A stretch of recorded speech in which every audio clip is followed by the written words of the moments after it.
ازيكم يا شباب؟ معاكم سميدة في حلقه جديده من على المكنه. حلقه النهارده عن كوشنز صغيره كده وغريبه، ناخد بالنا منها. لو انت جديد او انت قديم ممكن ما تبقاش عارفها، لان الكوشنز دي او الحاجات دي لو ما خدناش بالنا منها او الاحتياطات دي لو ما عملناهاش لا قدر الله ممكن نعمل حادثه او نتعرض لاصابه بسببها.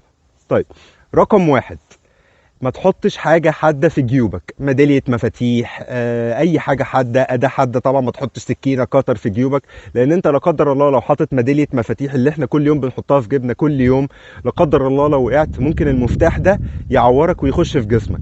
انا شخصيا اتعرضت للموقف ده. كان معايا ميدالية مفاتيح فيها بين الدبوس بتاع الموبايل اللي بيفتح بيت الشريحة، ووقعت فوجئت ان الدبوس ده دخل في رجلي. فناخد بالنا ما تحطش حاجة حادة في جيبك. يبقى دايما لو انت راجل بتسوق موتوسيكل يبقى معاك شنطه تحط فيها الحاجه بتاعتك، انما اي حاجه حاده ما تحطهاش في جيوبك بشكل عام.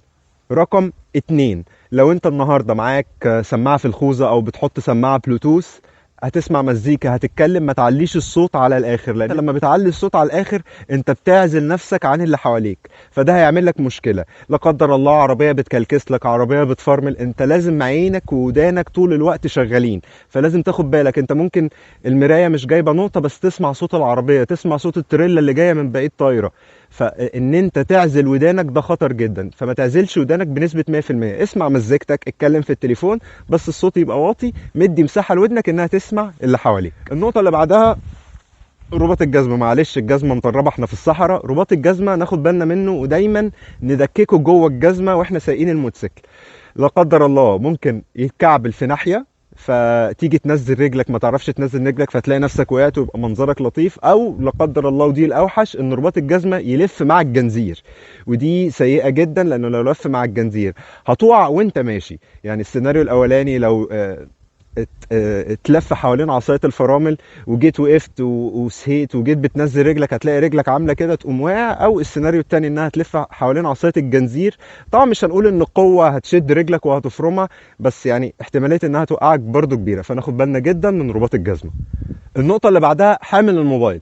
لو هشتري حامل موبايل يفضل يكون فيه رابر باند، الكاوتشه اللي باربع ودان اللي بتقفل على زوايا الموبايل. مهما حامل الموبايل صيني براند غالي مش عارف ايه، يكون فيه حته الرابر باند اقفله عليه عادي، والرابر باند دي نفسها بتقفل على الاربع زوايا.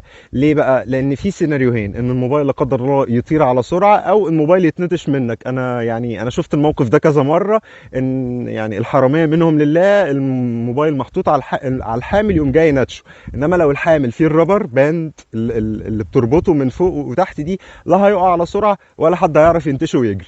النقطه بقى اللي الناس كتيره بتغفل عنها ومهمه جدا، اللبس. لبس الموتوسيكل لازم يكون تايت، لازم يكون ضيق على قد جسمك، ما يبقاش فيه مساحه ان الهواء يخش، ما يبقاش فيه حبل مثلا زي الهودي كده طالع بره، ما يبقاش فيه كلبسه كده ولا ليها حاجه بتتقفل. الهواء هيخش في اللبس هيضايقك وهيلخبطك، او لو في حبل طاير ممكن يخبط في الخوذه وبرضه هيضايقك وهيلخبطك. فما تلبسش حاجه واسعه، او تلبس حاجه ليها ديل او حزام يخبط في وشك ويلخفنك. فناخد بالنا جدا من لبسنا على الموتوسيكل، يبقى مقفول وضيق وعلى قد الجسم، ما يدخلش هواء عشان ما يضايقنيش وانا ماشي ويشتتني، او ما يكونش في حاجه طايره من اللبس بشكل عام.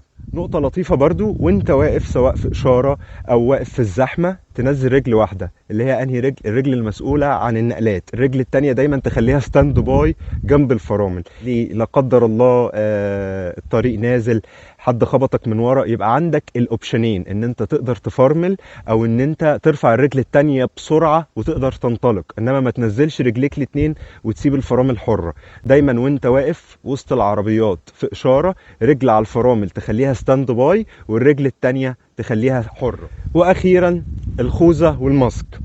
الماسكات يا جماعة معمولة اصلا عشان تبقى ملبوسة تحت مناخيرك عشان تعرف تتنفس. احنا بنلبسها فوق مناخيرنا، المنظر بيعجبنا او الجو فيه تراب، مفيش مشكلة في ده. خلي بالك كمية الاكسجين اللي واصلة للمخ مع قفلة الخوذه، الفايزر بتاع الخوذه بتخليك بتحس بالنعاس وبتقلل تركيزك. فمن وقت للتاني يا تنزل الماسك وتفتح باب الخوذه عشان تشم هوا، يا اما تبقى منزل الماسك على مناخيرك، وبرده من وقت للتاني تفتح الخوذه وتقفلها عشان يخش لك اكسجين. قله وصول الاكسجين في الدم وللمخ بيحسسك بالنعاس وبيقلل تركيزك، وانت سايق محتاج تبقى مركز بنسبه 100%. انا كده خلصت الحلقه دي. طبعا في كوشنز كتيره جدا، ممكن الذاكره ما اسعفتنيش، ممكن انا ما اعرفهاش لسه. لو في احتياطات تانية انتوا شايفين انها لازم تتعمل، يا ريت تكتبوا لنا في الكومنتات. اشوفكم الحلقه الجايه على المكنه.